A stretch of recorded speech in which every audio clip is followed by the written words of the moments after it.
And we are now live on Twitch also and YouTube. And good morning, everybody, to the Space Lounge. And we're going to start it off this morning with a little intro video about Space Lounge and an intro to audit pay in our Warp Drive simulator.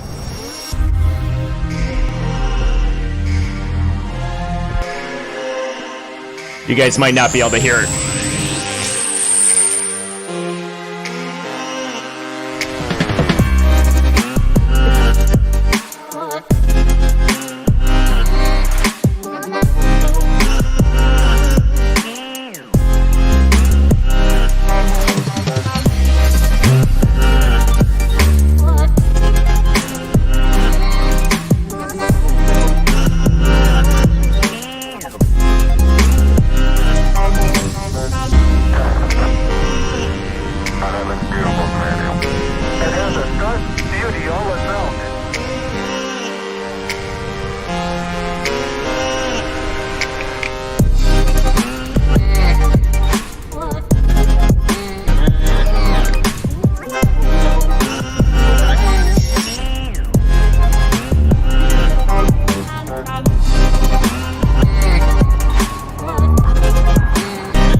Ladies and gentlemen, welcome to the Space Lounge. Today, AuditChain. All right, everybody, welcome to the Space Lounge today for another one of our grand opening week AMAs. We're so proud to have everybody here that's either watching now or watching live on YouTube or Twitch. And also, for the people that will be watching this on the replay, leave some comments about it and give us some feedback about it. But we want to welcome a great project called AuditChain here. Robert and Carmen are going to introduce that in a minute here. I'm going to give you a little housekeeping. If you're here on Telegram, click on my picture that has all of us here in the studio. Press the pin button and you'll get to watch the studio experience.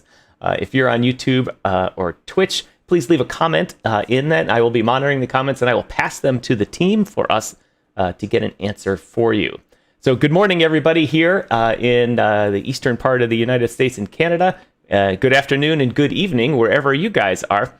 And so welcome to the Space Lounge. Robert, Carmen, good morning. Very angry and very confused. And in early 2015,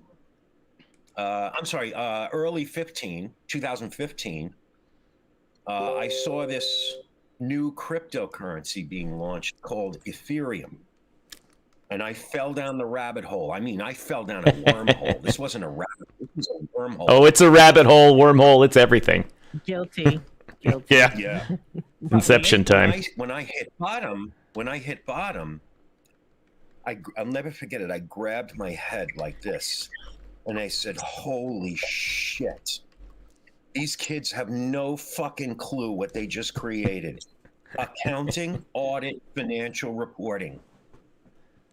And I was reinvigorated. I had a vision, and I don't know what you want to call it, but it was certainly a cataclysmic, right? And I wrote the first paper titled Decentralized Continuous Audit and Reporting Protocol.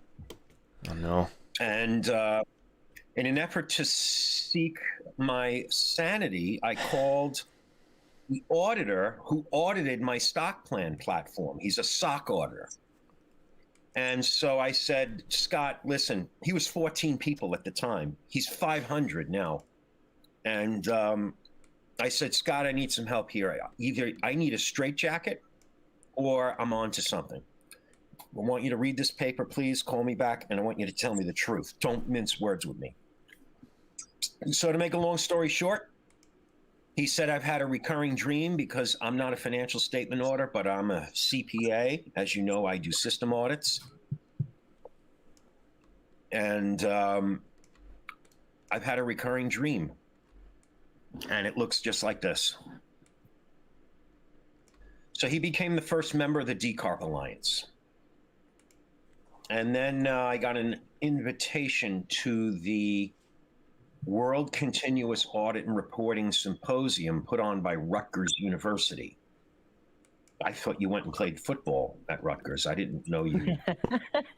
I thought so too. For 4 years. I didn't know they were the world's authority on continuous audit and reporting. So I had reached out to the two heads of the lab because their names weren't redacted.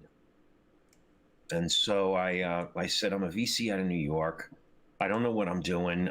Maybe I'm onto something. I'd like to pick your brain. So we had a call. And I told them, listen, I'm a 10th grade dropout. I want to get this out of the way. I'm not an auditor. I'm not an accountant. And they laughed.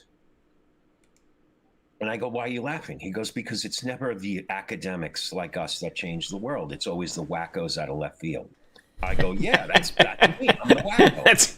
Congratulations, Jason. Yay, wackos. Yeah, wacko, right.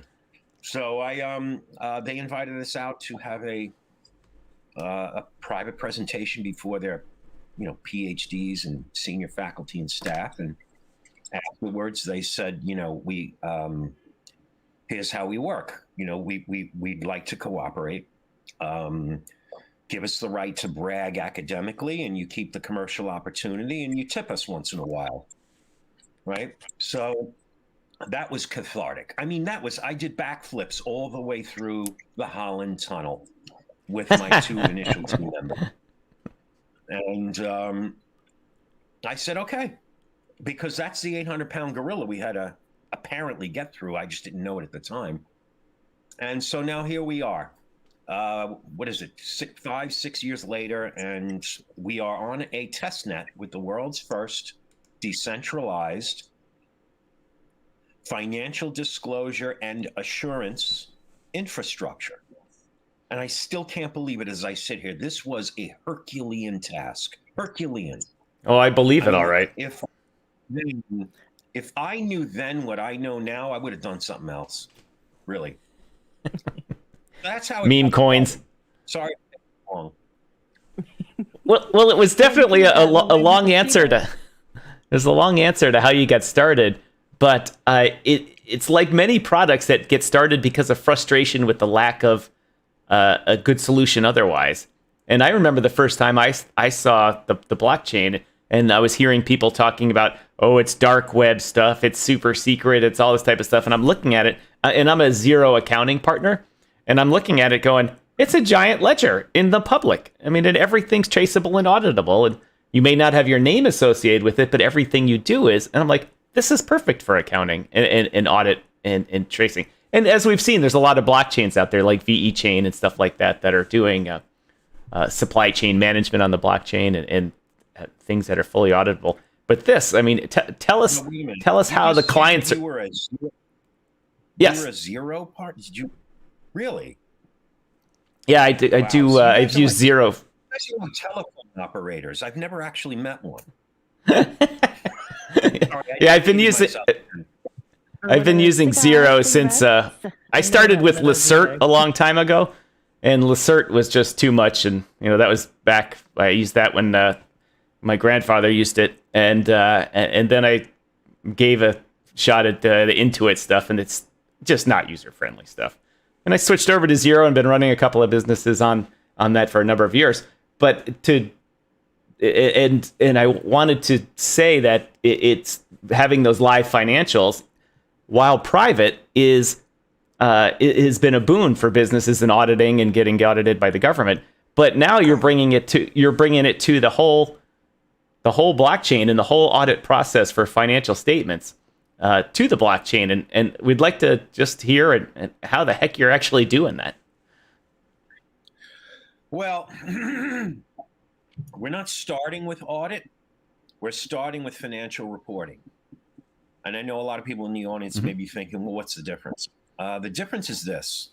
An audit is an interrogation of your internal control systems and a statistical sampling of the data in your chart of accounts and trial balance, as you know, right? Right. Now I want to give a comparison for a minute. Imagine a blockchain. We all know what a blockchain is and how it works, right? At least if it's superficially. So imagine the Bitcoin blockchain having 1 year block times and only 4 validators that tentatively, fractionally, and conditionally validate all of the transactions. As a cryptographer, you would say that's the most ridiculous thing I've ever heard of. But that is how our global disclosure frameworks are structured, right? Ever since Joe Kennedy was called upon by Franklin Delano Roosevelt to reform the securities markets, that's the way it's been, right? Why did FDR call on Joe Kennedy? I'll let you guys answer that. Because, he said he wants part of the merchandise mart business. That's why. No. I'll tell you why. Joe Kennedy was the greatest rug of all time. Master Rugger. When I say that here because you guys are about to do your own research and about, identifying rugs and all that stuff. Joe Kennedy makes the crypto community look tiny. That guy rugged Fortune 500 companies. Of course, they don't say that, but if you really, really dig deep down into history, that's why Franklin Delano Roosevelt called upon Joe Kennedy. He said, you're the guy that knows everything about where the holes are in the securities markets. Fix them. We're in a depression. Your country needs you. So he agreed, and he became the first commissioner of the Securities and Exchange Commission. Oh, my God. But listen, here's the thing. That was a great move by FDR. You have to admit that was a brilliant move by FDR. And I will say to you right here, right now, those two pieces of legislation, the Securities Act of 1933 and the Securities Exchange Act of 1934, are the two most ingenious pieces of legislation on the books of the Federal Register to this day. To this day. Nothing else comes close. Nothing else comes close. And it's amazing how it has withstood the test of all this time. 88 years, man. 88 years. And I've had, the privilege of practicing under that regime for 25 of those years, right? So I've been, sort of blessed with, this intimate knowledge, right? But to answer your question was, how are we doing audits, I believe, right? Before I meandered into outer space. The biggest rug pull of all history. What's important to get into the show? Right. America. I'm sorry, guys. My internet shit the bed, and I contacted Cox, and they said 7 p.m. It'll be back on. 7 p.m. On my cell phone. Yeah, 7 p.m. It's 9:30.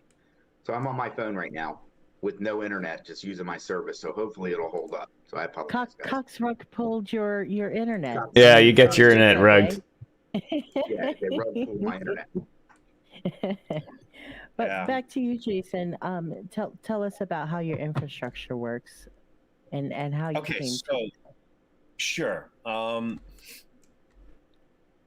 We developed what we lovingly refer to as a Pachioli logic engine. Pachioli, as some or if all of you know, was an indenture of the Medici family, right? He was the first to document this whole new system called double entry accounting, right? So Pachioli computes the output of the valid state of an economic entity based upon its reporting style, bank, tech, manufacturing, and its reporting scheme. US GAAP, IFRS, UK GAAP. There are reporting schemes around the world. Some of them are local, some of them are federal, some of them are international. The IFRS reporting scheme is the most popular reporting scheme that most securities, if not all securities regulators, require you to report in compliance with, right? So Pachioli takes the articulation of financial state, right? The company is talking, right? It's taken all of its ledgers, all of its transactions, it's consolidated them up into a series of multi-dimensional knowledge graphs and subgraphs, multi-dimensional, right? And Pachioli reads them and it checks them across 7 different categories of controls. Those categories are first and foremost based upon the XBRL global standard syntax. XBRL stands for Extensible Business Reporting Logic. Now, this stuff happens above the blockchain, yet there is a cryptographic architecture rooted with a Merkle hash in each of the 4 financial statements. They refer up to the consolidated line items, which refer to the dimensions and the knowledge graphs, the facts and the terms, right? So it is literally a tree, right? If some of you should, right now, you should fact check me. Go to the Bitcoin white paper, go to page 8, look at R.C. Merkle's citation, right? That's Satoshi cited, and read all about a Merkle group. So when the company talks, Pachioli listens, and Pachioli says, yes, yes, no, no, yes, right? So it validates your XBRL syntax to be sure that the technical format used to deliver the meaning conveyed follows the prescribed technical specification. Then you've got your report model structure rules, right? These report models are created by accountants who understand accounting logic based upon their years of study and practice. You've got mathematics, right? So it verifies calculations made in the financial report. The ticks and ties and foots and cross, you know, the zero. Forgive me, please. What's your name? The zero guy. Tom.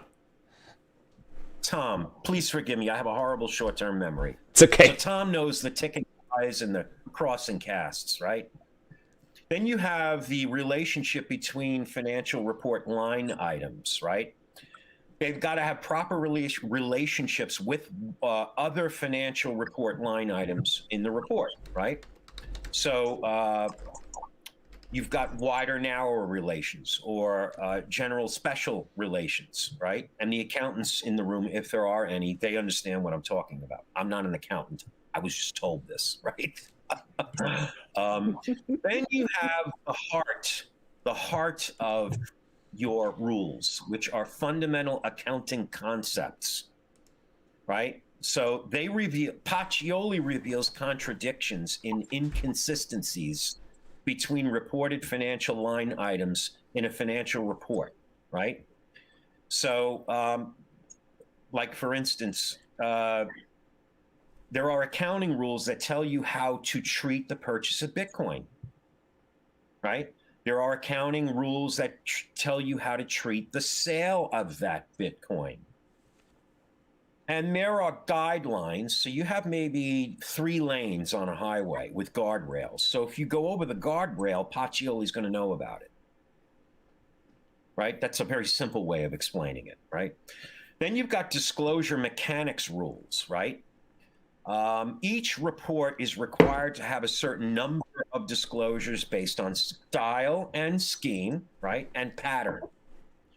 And then you've got a reporting checklist. And the reporting checklist is extensive for large, complex global enterprises, right? Right. So Pachioli verifies these reports and makes sure that they're compliant and they're complete, right? Sometimes these checklists are extensive, but it provides a significant level of automation in that regard. And if anyone wants to know a lot more about Pachioli, we have an ever-expanding repository that I will paste a link in your Space Lounge here. Right? Post as much in here as you would like. Yeah. So that's how Pachioli works. Pachioli is, as of now, the heart of the financial reporting validation infrastructure on the AuditChain protocol, right? So it uses rules, about 1,300 rules or so across the US GAAP and IFRS reporting schemes to compute the output of a valid state of a reporting entity, right? So that's a flyover. And I know it's complicated stuff, but, you know, well, it certainly is. It certainly is complicated. Early in the morning. And you said there's 1,300 rules going on, and if-then scenarios, and getting through the logic of that. Where's all this processing going on? Where's the heart of this thing running? So Pachioli, it's all inside. Pachioli, it's a logic and a rules engine, right? I call them controls, right? So when you put them all together on a network and you connect them, and they're seated on top of what we call our Pachioli agent, which is a Node.js application that allows you to that allows the Pachioli node to interact with the smart contract layer on our protocol, right? That smart contract layer governs, along with the Pachioli agent, it governs how each of the nodes respond to service requests, how consensus is reached, and how each of the nodes get paid in the audit token, right? Took us a year to build the Pachioli agent, and about a year and a half to build Pachioli itself, right? It's built using Prolog. Prolog is a logic-based programming language. And on our team is Miguel Caleo. Miguel is a PhD and he's a logician. He works directly with Bob Kowalski, who is the inventor of Prolog, right? And they're working on logical English, which translates English into code, right? And we're good luck with that. We're trying to get it a way to transpile Prolog into Solidity so that anyone can build a legal contract with executable code in a Solidity environment that governs the transfer and receipt of value. If you can do that, yeah, you know, that's like the holy grail of smart contracts. Right. So, and then please forgive me. I have a bad habit of meandering into space. I know we are in the Space Lounge, but I didn't mean that. I don't know if you answered the question. Did I answer the question? Yes or no? The question was there's a lot going on here behind the smart contract level. The smart contract is just interacting with how the blockchain's running, but all that processing, those nodes and all that, that's happening somewhere. Do you have a cloud-based account to handle that? Do you have a physical place that you're running that? Is it like Binance? It doesn't have a global home, legal global home, or does it have a certain place in which those servers sit? Each node operator subscribes to their own server environment and spins up a node off a Docker image in that environment. Gotcha. If that answers the question. Yeah, it does. And so it essentially runs at the node level without a master server somewhere controlling it all. The question is right. The question is what's the fail problem with it if people are running this on a broad or country level, but since it's spread out amongst the validators and everything's running concurrently with each other, then you have a very very resilient and redundant system. Well, but that leads me Bitcoin or Ethereum, right, and that leads me to one of the questions that we have here. Let's see, to a fellow Diego Saez asks, to implement AuditChain, supposing the blockchain and the tech is finished, what would AuditChain need to be implemented in a whole country, for example? I think he's using a little Google Translate there, but if you wanted to implement this thing at a country level, he's asking, what's needed? So I'm going to go out on a limb here. I love these questions. These are some of these questions are once in a while we get really intelligent questions, because every day, about 500,000 times a day, the questions are always when Lambo, when listing, when TGE. And I think this same gentleman may have asked a question last night in our Telegram. Pachioli has all of the rules that are needed in a specific country's financial reporting scheme. And if he'll type a response, I'd appreciate it, because I'd love to engage him. I think he's an accountant. He won't say, I don't know. The IFRS reporting scheme contains most of the controls, the rules that are usually contained in an individual local GAAP country reporting scheme, right? So it is amazing. Prologue sounds amazing, he says. It really is. It's unbelievable, actually. And it's been around for a while, but it hasn't even gone where it has the capability to go. But our team is working on it. So in order to, say, serve reporting entities in Brazil, right? You would take the financial reporting scheme under IFRS and apply it to as a local GAAP, right? Instance or taxonomy, if you will, and control set. So,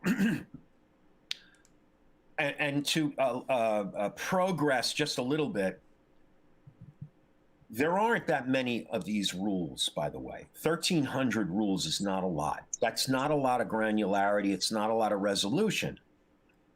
So, and I want to continue to speak to Diego about how we came up with this idea about process control NFTs, right? Charlie Hoffman, who's our product manager, is considered the godfather of the XBRL global standard syntax. And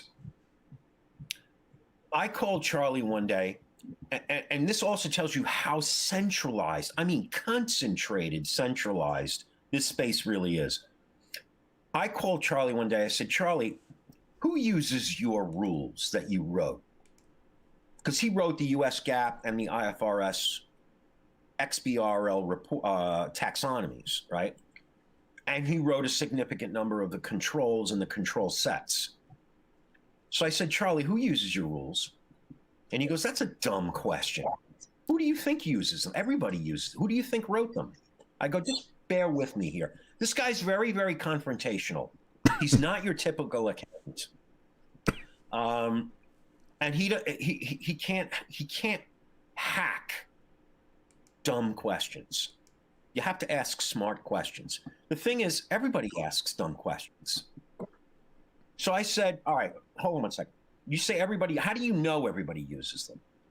And he says, you got to stop asking me dumb questions. I go, just wait. How do you know that they use them? He goes, call them and ask them. I'm sitting here laughing. I'm like, okay, we're going to impeach this whole process right here. Okay, so you don't know who uses them. You can't prove it. Do you know how many times they use them? He goes, I don't know. I can check to see if the IP, how many times the IP address hits my servers. I go, do you know who they are used on behalf of? And he goes, no. So I go, okay. And you're giving them away. You're not paying for this. You're just serving them up on your server gratis, right? He goes, well, yeah. I mean, he's consulted for most or directly architected some of the financial reporting software packages in the space, right? So So I say, you don't know who uses your rules. You can't prove it. You don't know how many times. You don't know where it's coming from, who they're being used on behalf of. Did I paint a correct picture or am I exaggerating? What am I missing? So to speak to Diego's point, I said, here's what we're going to do, Charlie. You're going to turn all of the contents that you have been giving away for free on your servers to the entire institution of accountancy over to us. And we're going to cut a deal, which we did. And there are about 1,300 or so controls. You can go to our knowledge repository under knowledge base, and you can see all those rules. It'll take you about 5 years to click through the almost 2,000 pages of documentation in that knowledge repo. So we came up with the idea of representing these controls and the ability to create new controls that are represented by NFTs, right? So if you're an accountant, a CFA, or an auditor, controller, CFO, and you understand accounting logic, and you wish you had automation over certain types of accounting processes and analysis processes within the network, or if you're an auditor, you wish you had automated audit processes, right? Or if you're a CFA at BlackRock or CalPERS, you wish you had automated analysis processes, you can create them. So what you would do is you would engage a cohort.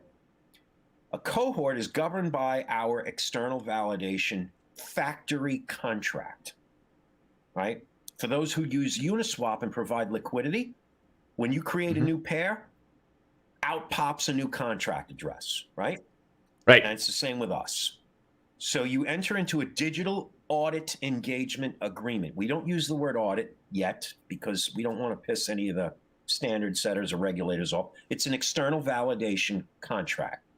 And you invite specific validators into your private cohort. If you're a reporting entity, you're going to submit your financial statements to that cohort who uses Pachioli to validate them.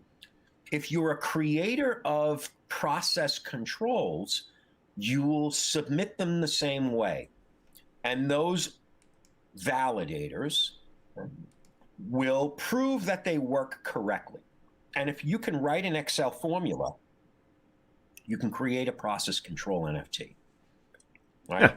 So if an analyst wants to create, for instance, something that automates net tangible book value per share, well, then they would enter in the equation, total assets minus total liability minus goodwill divided by total number of shares outstanding, or divided by fully diluted shares outstanding.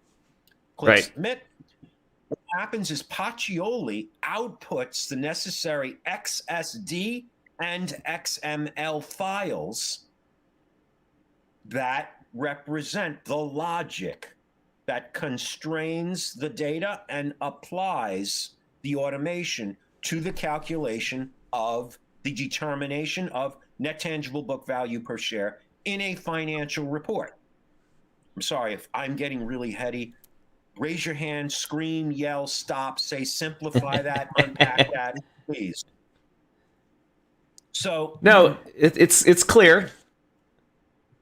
So mostly the U.S. GAAP financial reporting scheme alone has potentially, and this is not me talking, this is the chair of XBRL US, the largest standard setter in the world for financial reporting.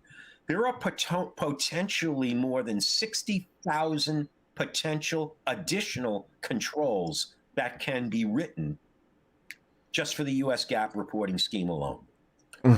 For the IFRS reporting scheme, there's over 250,000. And I'll explain the difference as to why. The US GAAP reporting scheme is rules-based. So it's a 3-lane highway with guardrails. The IFRS reporting scheme is a windy mountain 12-lane road with no guardrails. Right? That's as simple as I can put it, because it's principles-based, not rules-based. which technically speaking, if you're a criminal, you can do anything you want and get away with it. Right? We know this. To Sounds like Diego's crypto. point, you can create the process controls that you need to accommodate your local GAAP reporting scheme for a specific country, right? Hope I answered your question, Diego. Come on the chat and talk more. You got to ask more of these questions. Take a leadership role. Let's go. And Diego you says mentioned that he's you in were external audit and studying accounting. I'm studying accounting and working in external audit. Of course, you know, if you're an auditor, you don't have to be a CPA, right? If there's another accountant or an auditor in the room, especially one that works for the Big Four, please step forward and tell them how you don't have to be a CPA to be an auditor. Sorry, Carmen, I derailed your question. Forgive me. It's totally fine. Like superstar Diego coming up with questions. He can do my job. I love it. You had mentioned that you were in testnet, and so 2002 on your roadmap looks pretty promising because you're looking at going mainnet in Q1. Are you still on track? And then with commercial launch in Q3. Commercial launch is actually Q2 because I drew a line in the sand with my team. We're launching on June 8th this year, and we're launching at a football stadium. Tottenham Hotspur Stadium in North London will be the place to be on June 8th, 2022, where we will be at the Digital Accountancy Show powered by AuditChain. We're going to unveil the world's first decentralized financial disclosure and assurance infrastructure to the world. So that's our mainnet launch.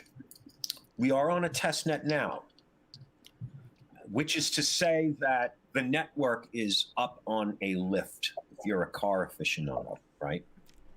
And the participants in this pilot are helping us work out the bugs. They've been giving us feedback on front-end usability, user experience, load balancing is a real critical factor, right?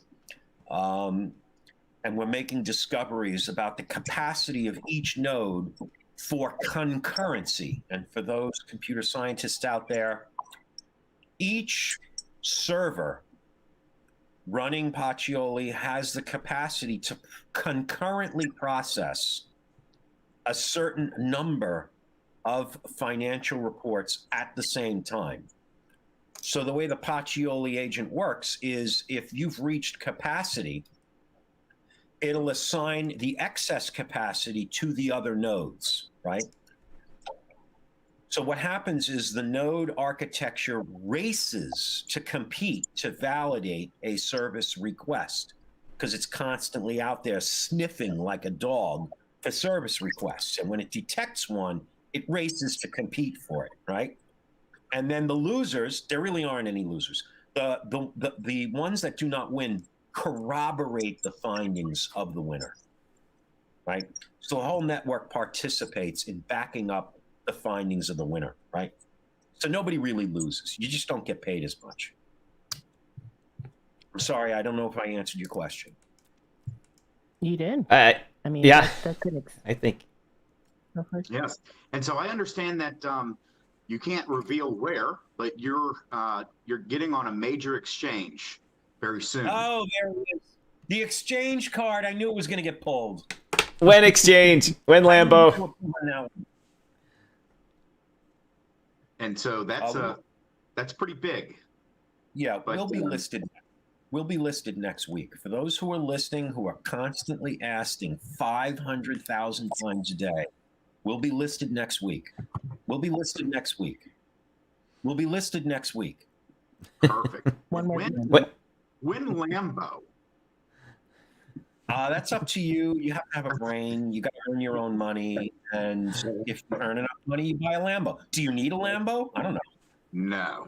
Those who buy Lambos have, those who have Lambos, I am told, have little feet. YouTube. There you go, Carmen. See, she knows. Not that she knows. This is probably, by reputation. Let me shut up. So go ahead. This is a space lounge. We can banter here, right? Absolutely. 100%. Yeah, we dance, we sing, but Look, I'm really bullish on the project. I know it's hard for a lot of people to understand. You really have to go to the website. You really have to read up on the documents to see exactly what they're doing. But they are changing the way that everyone will be doing things in this industry. And it's something that's really needed. I feel like the auditing side of crypto is needs to be done. And now the owners of cryptocurrency are going to tell you different, saying no, we don't want to be audited. What do you mean? It's just, it needs to be done. Everything needs to be tracked that way, I feel like. So, well, when you say audit crypto, first of all, crypto is a hell of a lot easier to audit than traditional fiat, ERP, bank account reconciliation, those environments, right? Because it's all open ledger based. You don't even need permission from the CFO or controller. Data's right there on chain, right? You just do it. Yeah. Yep, that's right. Now, what's really interesting is this, and we're starting to do it. As everybody probably knows, they have a DNS, Web3 DNS, and you can name your wallet address, right? So from an accounting standpoint, you can literally take an array of wallet addresses that you use to pay from and receive to, and literally build your taxonomy on chain, right? You have your several addresses that receive revenue. You have your several addresses that pay expenses. You have your several addresses containing your tokens in treasury, right? For example, and you can literally name them, right? This is your cement revenue account. This is your brick revenue account, right? This is your mortar revenue account. Then here is your employee payroll account to pay from, right? Here is your supplier cost of goods sold account, right? And all these things. So if you have a DNS, right, you can say accounts payable dot auditchain dot ETH, accounts receivable dot auditchain dot ETH, right? I mean, this is in the embryonic stages, but I got to tell you, this is where we're going.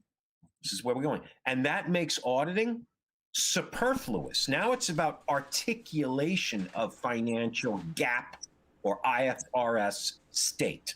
And that is a whole different ballgame, right?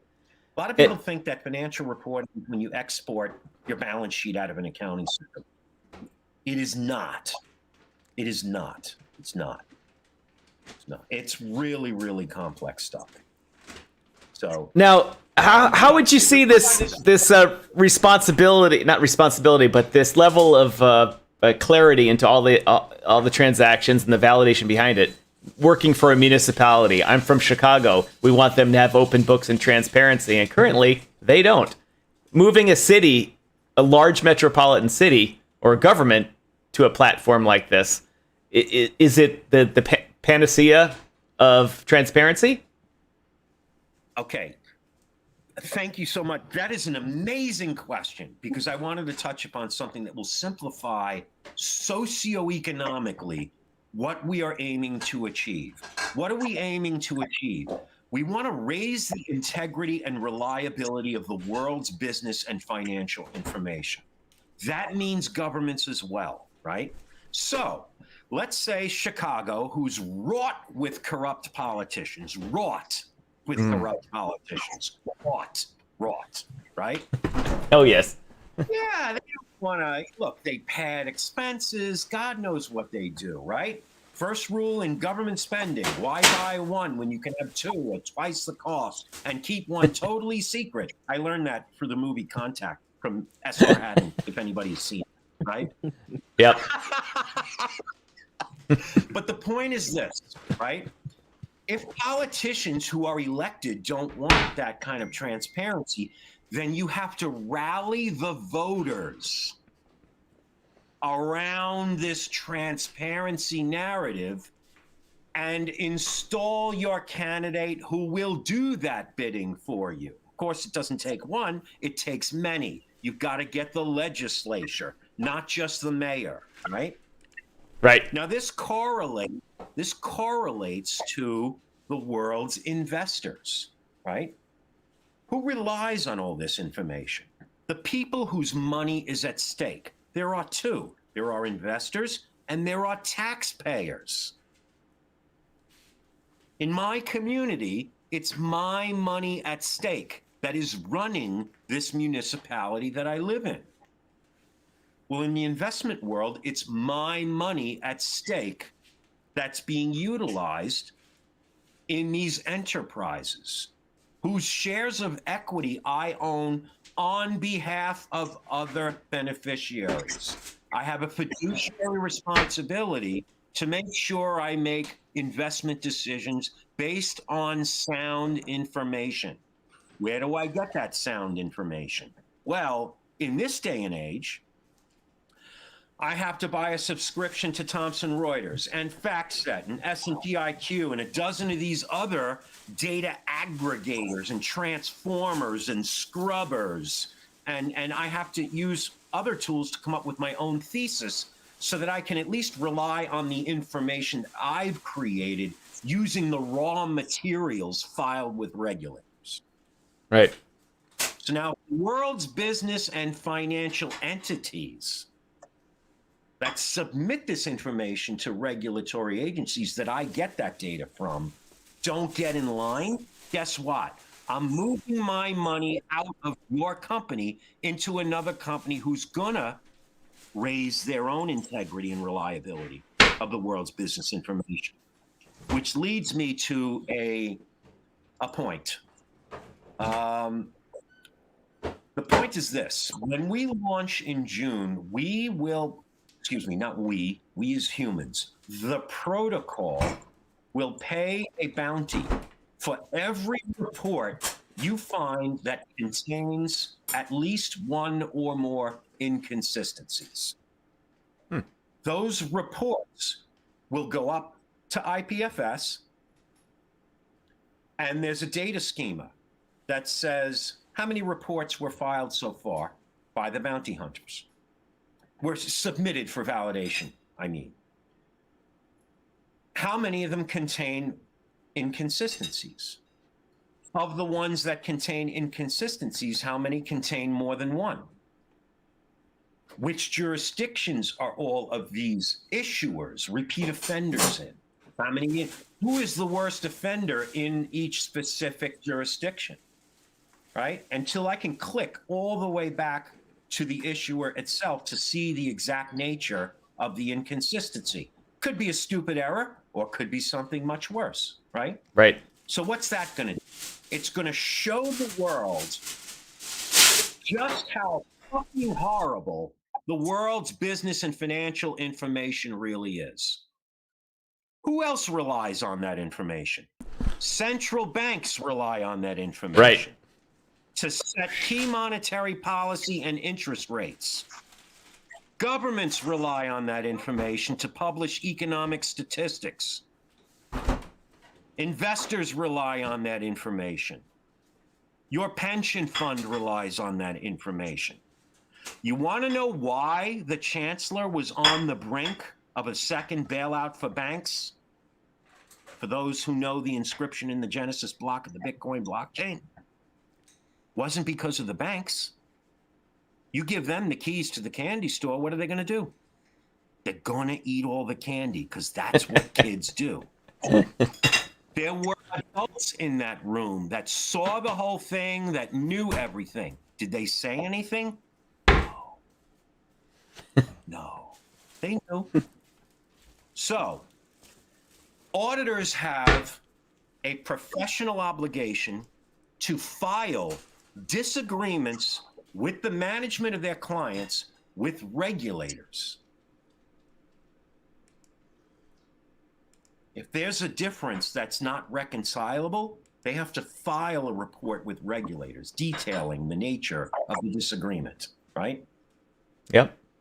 In fact, in most financial filings in the United States, there's a statement. Were there any disagreements with the auditor? Yes or no. It's a tick box, right? So I ask the world right now, how many disagreements with management were filed by auditors in the periods leading up to the financial crisis? It's going to be a non-believable number, right? Zero? You wouldn't believe it if I told you, but it is a believable number. And I will quote the famous words of Mark Baum in The Big Short. Zero. Zero. There was zero disagreements filed by auditors with regulators in the periods leading up to the financial crisis. The number is believable. Why it's zero is unbelievable. That's why the chancellor was on the brink of a second bailout for banks, folks. Well, I guess that leads us to how when this launches, it launches and it becomes an item that people like that either work or invest in a company, or are they taxpayers or responsible people in a government want. How do they say, we are going to take your project and we want to implement it? What do they do to go from A, just not to Z, just to B? How do we get started with AuditChain? As a reporting entity, I'm assuming you're referring to, right? Yeah, as the reporting entity for a city or for a large company, they say we need something better than this crap we're using. How do we get started with AuditChain? Some people are going to persecute me right now. It's very simple. After we launch, you connect your Web3 wallet, MetaMask, to the application. You send an invitation out to a number of validators. You may know some of them, you may not.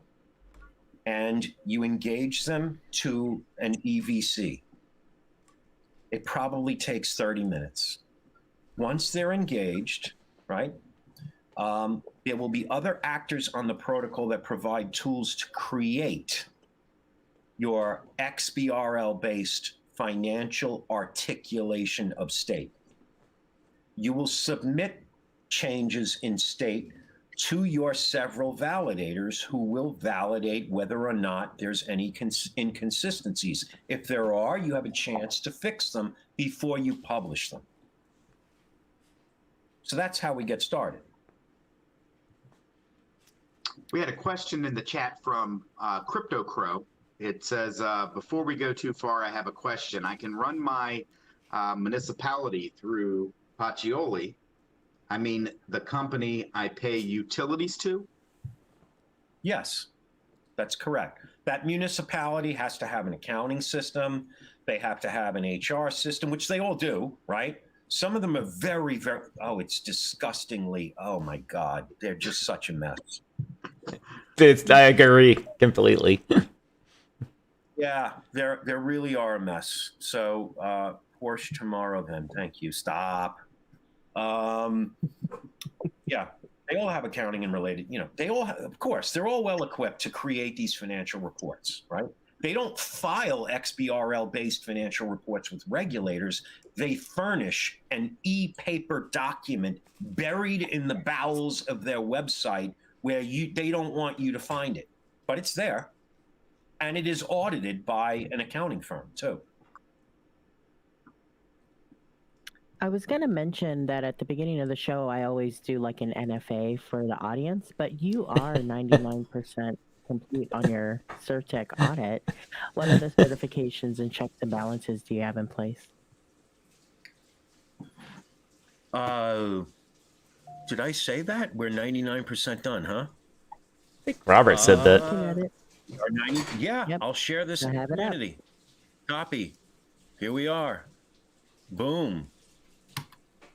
99. So the only thing that's left is the final report and then the activation of Skynet, I believe. So we remediated some of their concerns last night, which were minor. They called them severe, but they weren't severe. There was a line of code that we had in there that allowed us to return, because people need to friggin' learn. You had a project on that teaches people yesterday. I forget the name of who they were. They need to be taught, make sure the wallet or contract address that you're sending value to is the correct one. So if anybody sent Ethereum to our staking contract, there was an ability to return it. So we got rid of that. If you're dumb enough to send ETH to our contract, then you deserve to lose it. Sorry. You'll learn more if you lose it. I'm surprised Certic rejected Any that. of that happen. You learn your lesson. You won't do it again. You learn your lesson. That's right. You know, you learn more when you lose money than you do when you make money. Yep. I agree. Trust me on that. Yep. He learns when you lose. I can remember every time I've been rugged by a project, but I can't remember the projects that I've made money on, really. Only the hard times, the bad times. Yep. So that being the case, I should tell you, we announced today that we will be deploying our staking contracts for the Pachioli node architecture. And that contract is, yes, being audited by Certic. And I will post in our channel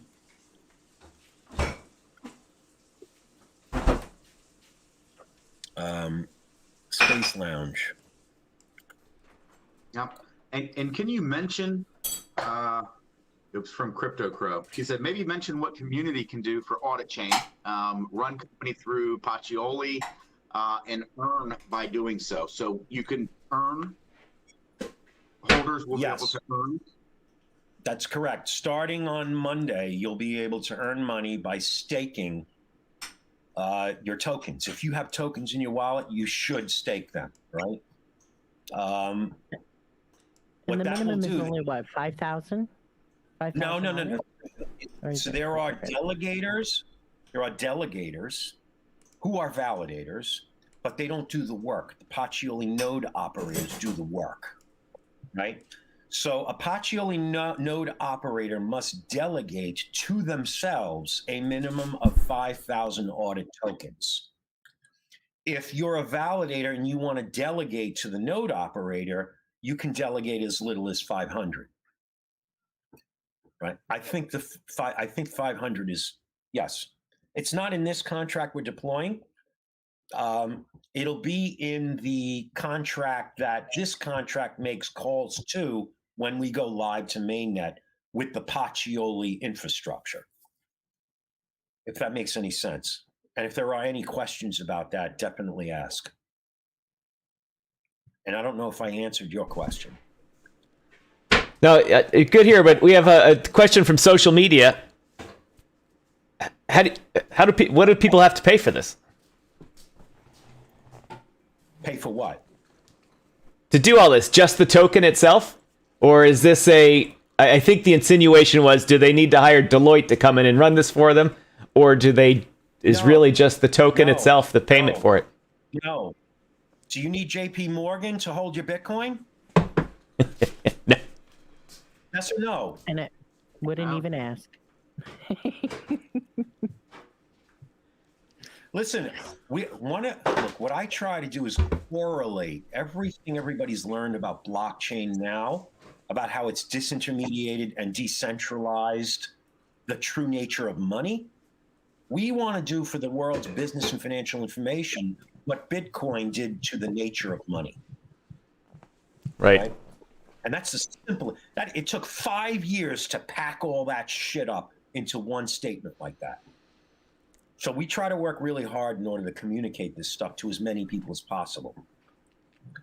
So what your question was, how do you pay for all this? Okay. Was that the question? Yeah. Yes.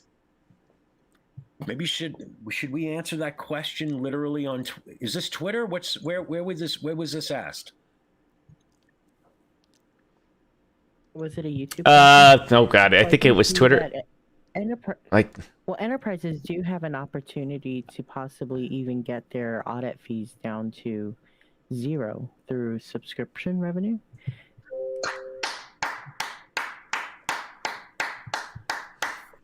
Someone's reading. Thank you, Carmen.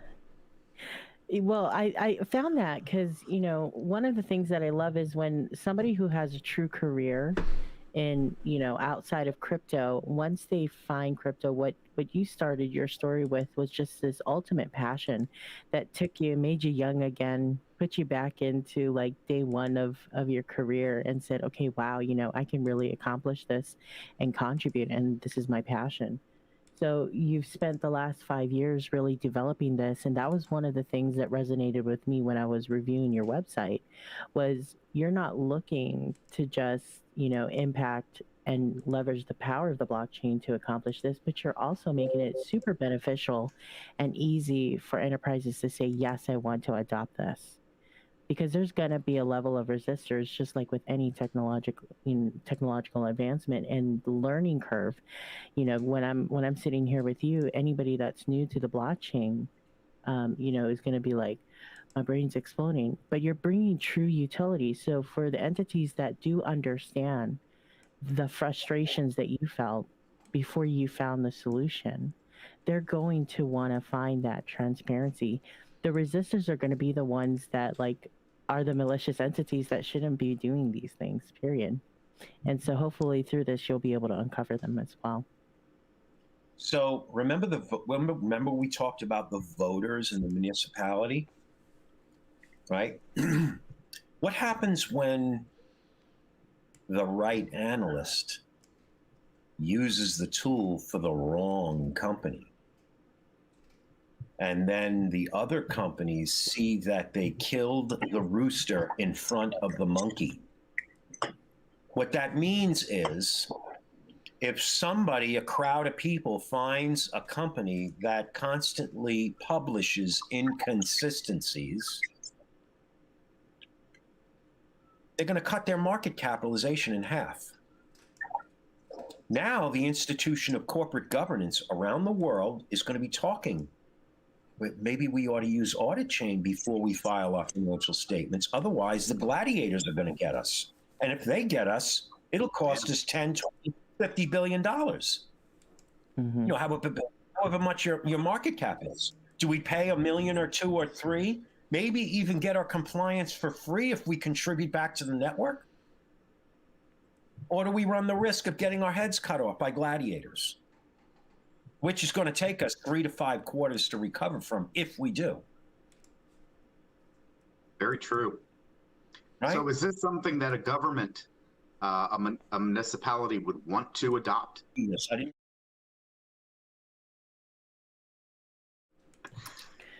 Robert does that. You're going to elicit a riot here, Robert. Robert, you have that effect on me and on other people, I see. You provoke me. No, that's true. That's true. You install those buttons and then you push them. Thankfully, I have the same button. Dump. I have to be the question guy. But no, it wasn't to provoke anyone. It's real. It's what needs to be done. And so I agree with you on that. And I think the product is needed. It's needed everywhere. And one thing that blows my mind is that you're launching in a stadium, which is awesome. It's a big show. Last night in here. Robert had box wine. I'm just saying, but I did. Actually, my phone right now is sitting on the box of wine. Because I lost my internet earlier, and so I had to set the phone up. And I realize my camera on my phone is nicer than the one on my computer. So Jason, we through the Space Lounge here and through other Telegram groups and that we see a lot of projects come through here, and the first question is always, not the first question. One of the top questions is always, what's your utility and all that. Listening to the utility and how you've explained it for this and where it's likely going to go once the world takes it and adds to it. This is one of the first major kind of institutional utilities that I've seen that does more than just track where a box goes. And I can't. I've been sitting here thinking of another project that's doing that. And because that utility is there and it's so vast, are other organizations coming to you saying, "Wait, we want this not just to use it, but we want to own it, or we want to copy it, we want to buy you." How are you keeping this in your house? It's not ownable. You can't. It's released. You know it's what? the protocol. It's going away. You know what? What kind of time do we have? Already filled. Do we? What kind of time do we have? Because I don't want to. I have a lot to say. There's so much. I don't. This stuff does. I'm not. I don't script this stuff out. Right. Lay it on us. So here's the thing. You can't own this any more than you can own the internet or Ethereum or Bitcoin. And I'll tell you a quick story. We had a meeting quite a while ago. It's almost, I'm going to say almost 4 years ago at one of the big four accounting firms. And we're explaining this vision to them. And they're explaining to us how they want to be our ambassadors inside their firm to see if we can get a deal done. And I'm like, deal, okay. And they said, but the question's going to come up whether or not you're for sale. So I right then and there, I got the fact that they didn't quite understand the doctrine of decentralization, right? And I quickly retorted to them. I said to them, so you want to buy the construction company that's building a public road? Because you can get dump trucks and bricks anywhere. I don't understand your thought construct. And I said that because I wanted to provoke a response. And the only thing I saw is them squirming in their seats in confusion and befuddlement. And I sat there. I think 30 seconds went by before there was a single response. And I sat there waiting for a response. So you want to buy the construction company that built the public road? Is that right? Yeah, there's. So finally they said, I'm just saying the question may come up. And I said, I remain. My question remains. Think about it. Marinate on it. Right? Don't hurt yourself. Think. Right? So it's not ownable. So what you can do is connect your Web3 wallet, find a few validators if you know them. You can invite an array of validators based upon certain conditions, become bound to the EBC, submit your financial statements for validation, fix them if they're wrong, when they're wrong, because they're always wrong, and then publish them, right? Sooner or later, and I want to get to this because somebody in your audience asked me to cover this topic. Sooner or later, there will become the basis of decentralized continuous audit and real-time financial reporting. Because we here in the blockchain space live in an open ledger-based society. There's no periodicity. Right? It's all open ledger-based. You open and close the books at your leisure, whichever periods you want, right?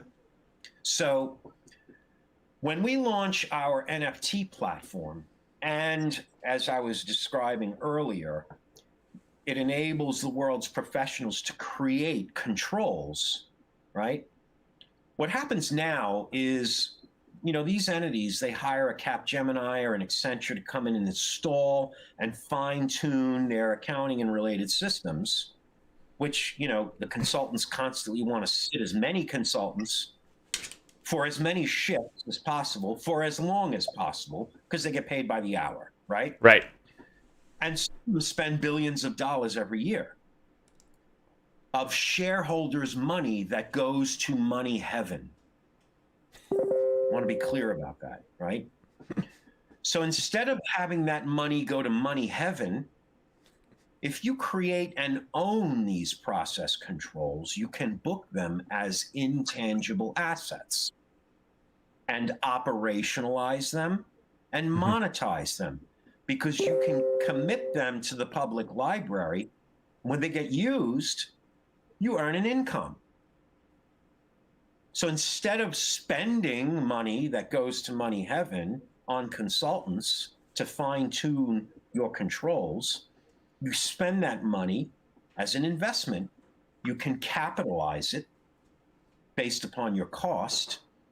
Right. It'll earn income, and one day you can sell them to someone else who wants to earn the income from those controls that are used by everybody else. And they'll use them themselves also. So what does that do?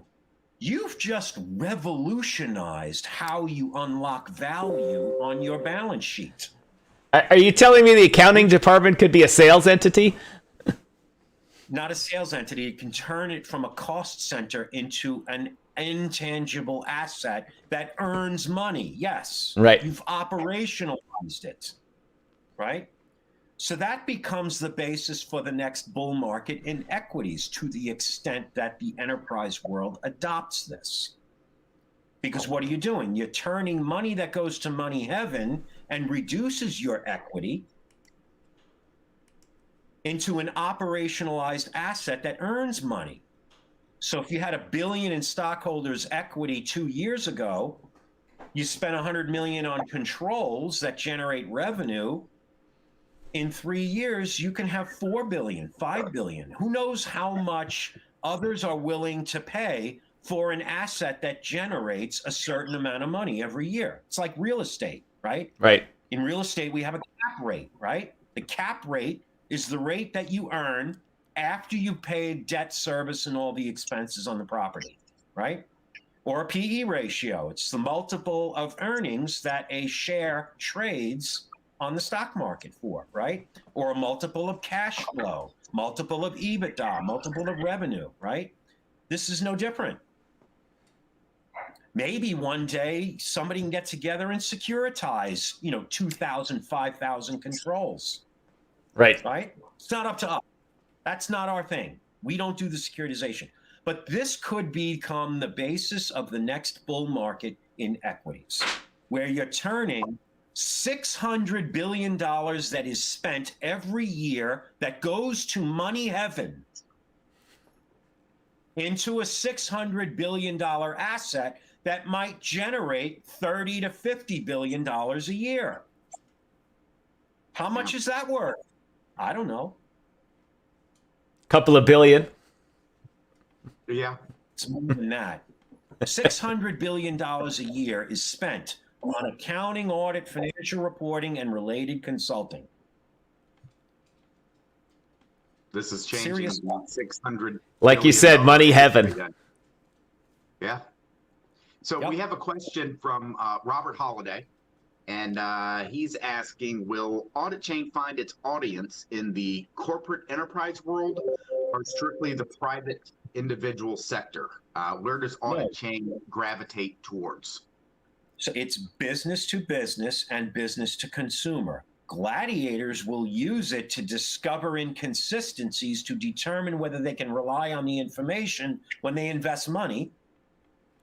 And entities, enterprises will use it so that they can raise the integrity of their financial state so that they don't get their heads cut off by the gladiators, which is as very simple as I can put it. It's as simple as I can put it. Business to business, business to consumer. Correct. There's 3 main user groups. You've got data subscriber. They dig for inconsistencies so that they can determine if they can rely on the data, right? They're investors, they're analysts, academic institutions, governments, banks, other companies. There are the companies themselves that will submit to the protocol. and their respective control persons, which are the people authorized by the company and the audit committee to interact with these systems. Then there are the auditors who will run these nodes and perform these validations on these enterprises so that investors and gladiators can rely on the information. So the information has a higher degree of integrity, trust, and reliability, right? So there's three main user groups. Then you have regulators. Now, one thing I want to emphasize to the community, are you going to get cooperation from regulators? We don't need cooperation, and I'll tell you why. XBRL is a globally mandated syntax required to be used to file financial statements. We don't need the cooperation of regulators. We are backwards compatible, which means you're always, as an enterprise, one click away from filing with your regulators. One click.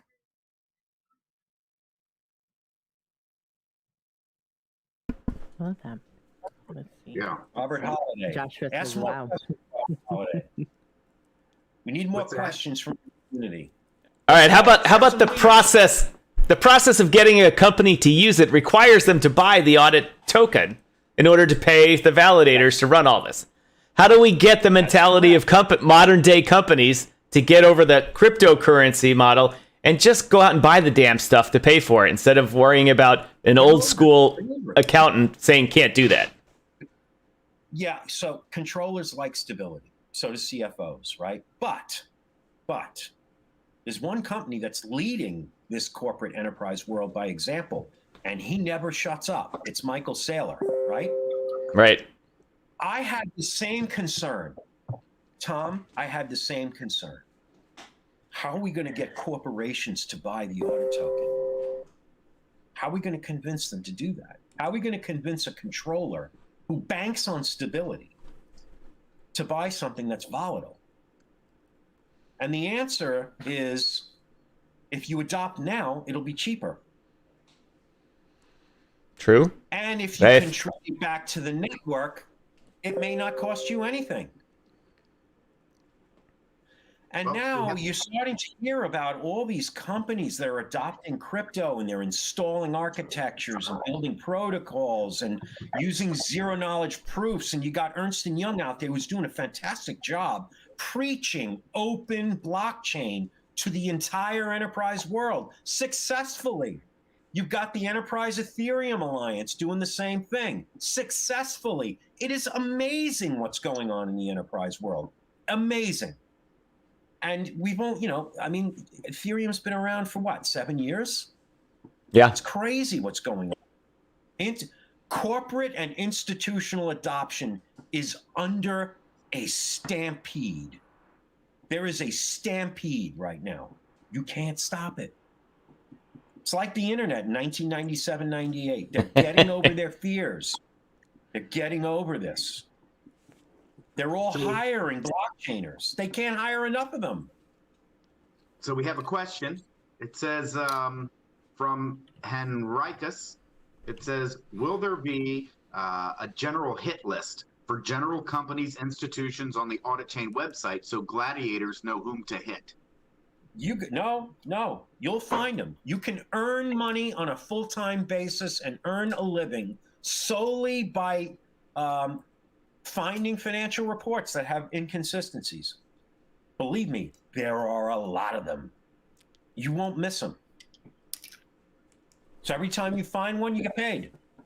Well, crypto So might somebody can sit at their computer 12 hours a day like you do now, some of these crazy crypto crackheads who I lovingly refer to you and affectionately refer to you as, go find as many financial reports as possible that contain inconsistencies. And yes, it's possible you can get rich from that, just from that. And at the same time, you're doing something good for the world. You're raising the integrity and reliability of the world's business and financial information by exposing it and moving the institution of accountancy, the institution of corporate governance, and the institution of regulation forward. Because every time there's a fraud, they all come out and say we're broken. Do they change anything? No. Nothing changes. It's up to you. This is your protocol. It belongs to you. Mike said he doesn't have any questions, but he wants you to just keep talking because your views are very captivating. And AJ has a ton of questions, but she's got to go to work. Yeah, there'll be more AMAs. That's what Crypto Crow said. So there'll be plenty of time to answer all the questions. But what kind of protections do you have in place to form corporate backlash? Eh? The gladiators are our protection. The gladiators are going to be the ones that are the more going of to... you there are, the more of you there are, the more protected we are. If you want to continue to have governments continually debase your currency, fiat currency, then sit back on the couch and trade lazy apes and bananas NFTs. You're not changing the world. In a swap, they all have governance features. But in their world, you can change the level of collateralization of a pair, right? Or on Uniswap, you can change how much your liquidity providers get paid. Well, it's the same thing on our protocol, except if you don't think a minimum of 3 validators to a cohort in an audit engagement is enough, make a proposal. Exercise your democratic rights and say, I think 13 validators should be the minimum amount that is bound to an EBC member's contract. Propose it, and then let the community vote. The change will be automatically invoked upon the passage of a vote like that, right? If anybody wants to see what the governance is and read about it, go to our repository under Audit Token. I'll post it in your channel. Copy, Space Lounge, paste, go. So right? What we have is your product is absolutely fabulous. It's going to change the world. You've been working on it a long time. You're going on a major exchange. Can't mention the name yet till 24 hours beforehand, but coming up this week, you have 0 tokenomics on your token. So taxes. I know. Talking to you the other day.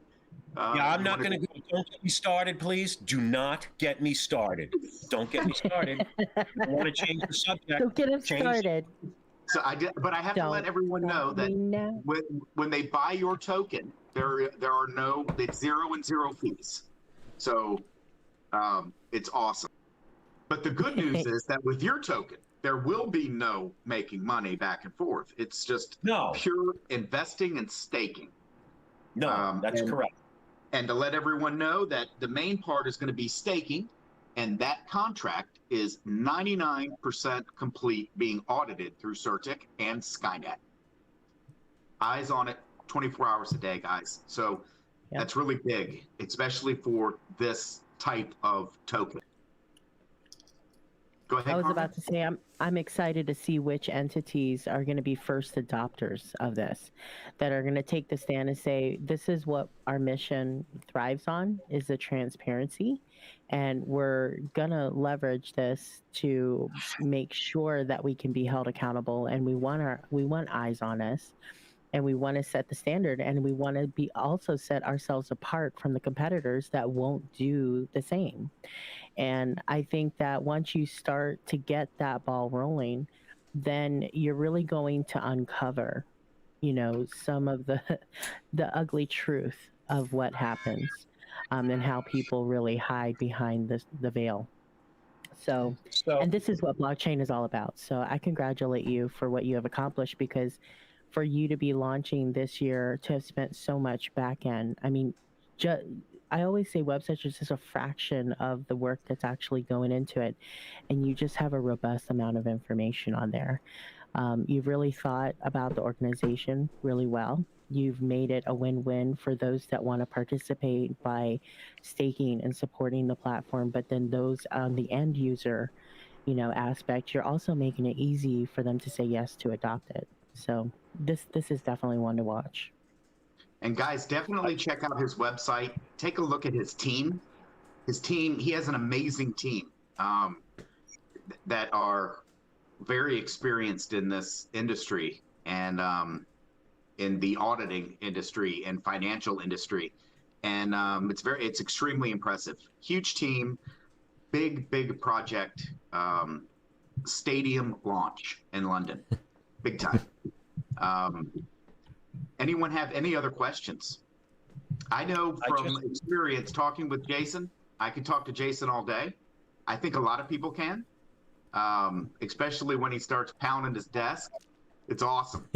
I love Patson, man. And hey, I love that badge that they just put up there. The shield that and the swords. That's what you're saying everyone has. Yeah, we have them in debit red and credit green. The other thing I want to say, I posted in your channel a sampling of our membership and the membership overview of the Decarp Alliance Association. These are all the interests, entities, institutions, and organizations that are playing a role in how this protocol evolves and gets adopted, right? We're not just relying on gladiators, but exercise your goddamn democratic rights. It's your protocol. I'll post another green one up in your a debit green. Lounge. And listen, feel free to come in and post any updates anytime. And I'm sure Crypto Crow will to update everyone here on what's going on. Any project that we give an AMA to, we love to hear all the progress and everything that's going on. We would love to have you back once after launch, see how everything went, and get some feedback. I mean, we're pretty excited. Well, I want to see you back around when voting opens for anything. And I want like Hulk smash. Hulk smash. Do it now. I want them at my burn parties. Pound that desk. Vote now. So is this? I have one last question. Is this going to bring accountants and auditors business? Is this going to be where they can find an exploit in a company, and then they can go in and sell and say, "Hey guys, I got some information from you that you might want to know." Yeah. This Tell you a quick story. This shit doesn't add up. I'm here to help you. That kind of thing. Kind of like an ambulance chase, an attorney.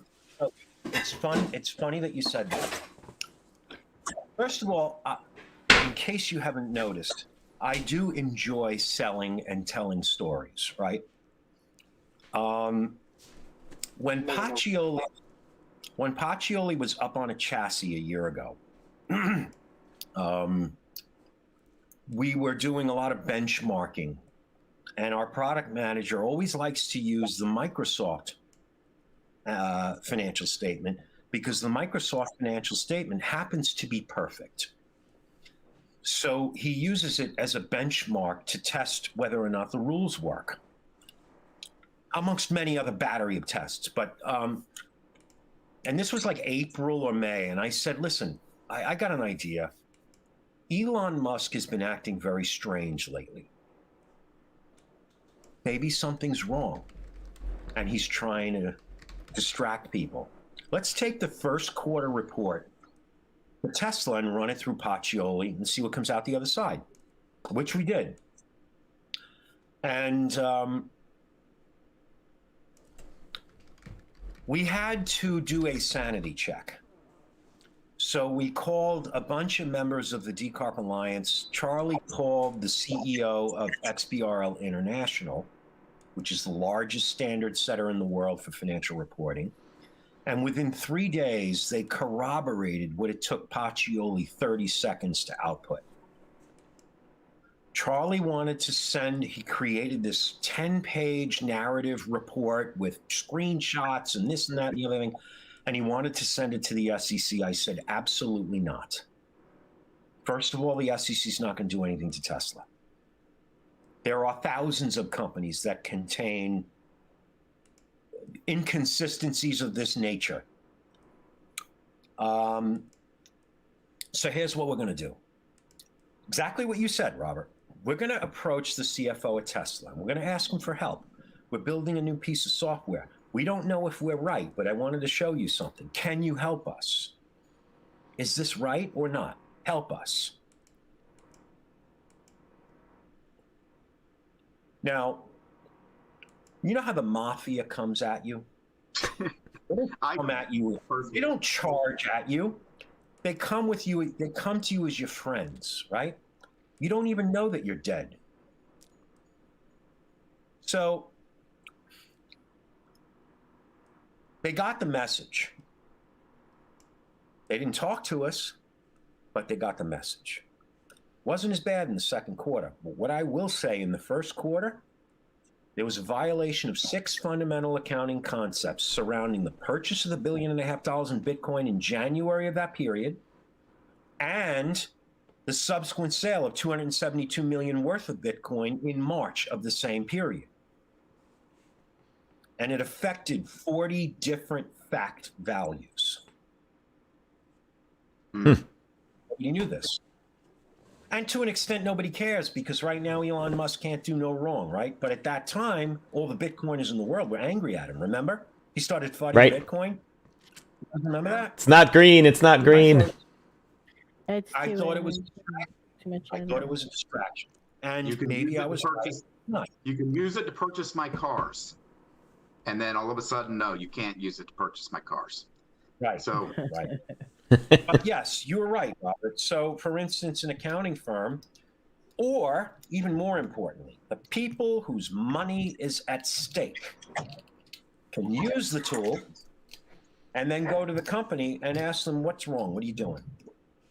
We own 7% of this thing. Something wrong? Allowed a lot of people. And when you run a financial statement on Tesla, and your program in 30 seconds can do what other people took them days to do the old way, and you're saying they came up with the same findings that Pachioli came up with in 30 seconds, it took professionals 3 days to do the same damn thing. Yep. So corporations are going to want to use it just to check their books, just to make sure that everything is correct. I mean, I would want to check my own books. Robert, they do it now, only they use highly centralized systems and service providers who only meet regulatory specifications. Pachioli exceeds regulatory specification, so it's able to detect things that the centralized software providers in that space don't usually detect. But, you know, you got short players like Jim Chanos and, you know, these other guys who in their own right are gladiators. They'll find it, but they got to hand roll that stuff. Their analysts hand roll that stuff. They'll find it, but you got to really, really, really dig. You use this tool and it'll output it in 30 seconds. I mean, on a network, it can take a minute, minute and a half on a decentralized network, right? Because you got differences in bandwidth and server environments, hardware, right? So, but if it took an hour, big deal. Now, is this going to put corporate auditors out of a job? No, in fact, just that same meeting who asked, but the question will come up whether or not you're for sale. They asked me the same question. They asked me, do you see the need for auditors in this world that you envision? I said, everyone's invited and everyone is included, right?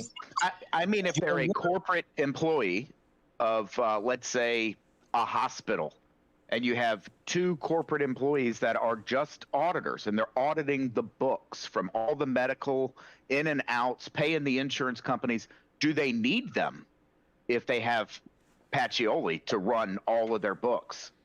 Well, once you have a sufficient number of controls incorporated into the library to automate a sufficient number of processes, there will be ways in which those supervisors of those people will find a way to convert them and teach them a new skill, or they'll be eliminated. Look, you know what the object of a corporation is? which is why I hate State of the Union addresses. I hate State of the Union addresses. To make money for the shareholders. The object of a corporation is to generate more and more output with less and less fixed costs, which means employees. Hours on this AMA, which is a pretty long one for the Space Lounge. Although we did do 3.5 hours last night. 3 different AMAs, guys, for our launch. But yeah, I don't have any questions. Let me see if anybody else has any. Anybody? No, I've wrapped it up on the social media aspect of it on Twitch and YouTube. We've a lot of the questions that came up were answered long before they were asked in the detailed description of how this is going to be implemented, who owns it and who doesn't own it, and the free to the world protocol. And all they have to do is buy the audit token, and they will be able to use it to check their books, to report correctly, to find inconsistencies, to bring the level of confidence up, and to bring the costs down for performing these tasks. In this $600 billion industry, it can reduce a lot of it, or change it. Change it from an expense to an asset, right? Yeah. Look, you can buy the token, but go out and earn it. Learn how to use it. Go out and earn those tokens. When we deploy, go out and earn them. Earn. Yep. I'm just trying to think of the name. Is it going to be Roberts Auditing LLC? Box Wine LLC. It's going to be 0x664F2ECCC blah blah blah. Seed phrase, please, sir. 18 digits long. Here's my seed phrase, sir. That's what I'll name it. That's right. Listen, I want to thank you so much, Jason, for coming by today. It's been very informing. I know a lot more about your project than I did before. Absolutely. And yeah, I mean, it completely cleared it up. All people have to do is rewatch this. It's going to be on YouTube and on Twitch, and we're going to send you a copy of this soon to put in your own group and post it wherever you want on all your social medias. And I think that people will get a better picture and understanding of exactly what you're doing. It is not just an accounting software, which is what I thought it was just an accounting software that accountants would get into, but you don't have to be an accountant. It's just going to really change things. And you have to be an accountant if you want to be invited into a cohort that requires an accountant who's going to make attestations on your financial statements. Correct. Hey, But you don't have to be an accountant to operate a node on the public network. here's one question. Shoot. Are you guys moving over to BSC eventually? Mic drop. Are we what? Are you guys moving over to BSC eventually? Are you going to move over to BSC eventually? I'm not even going to answer that question. Sounds like you guys have had this discussion once before. You know what? I have learned that every single BSC token contract has that transfer tax. We don't have a transfer tax. And I don't know if corporations are going to adopt BSC, to be honest with you. We adopted Polygon. Why? Because it's Ethereum. And when Ernst & Young moved their entire stack to Polygon back in September, I simply said, if it's good enough for them, then it's got to be good enough for us. Yeah. So we pulled the trigger because we were pulling our hair out trying to figure, a scaling solution. I didn't want to, have to retrain a staff to build on Solana or Avalanche or Cardano. Ethereum has the largest development community in blockchain. Leave it alone. I agree. Well, BSC reminds me of a stripper pole. So from a distance, it looks nice and shiny and clean, but when you get up close, perfect. Well, we're getting ready to. I don't know if we've already stopped Twitch or. And nope, it's time for that to be turned down. Yeah. Yeah. And I have stand up. I'm a half an hour late from stand. I'm a half an hour late for stand up. So I thank you so much, Jason, for your passion and for who you are and what you're doing in this space. And thank you to everybody who joined us on YouTube, Twitch, and of course our Ride or Dies here in the Telegram. I have pinned a lot of information from Jason and AuditChain in the main chat here. Guys, we'll see you next time in the Space Lounge. Good luck, AuditChain. We'll see you next time. Yes, thank you so Carmen. much. Thank you, Robert. Thank you.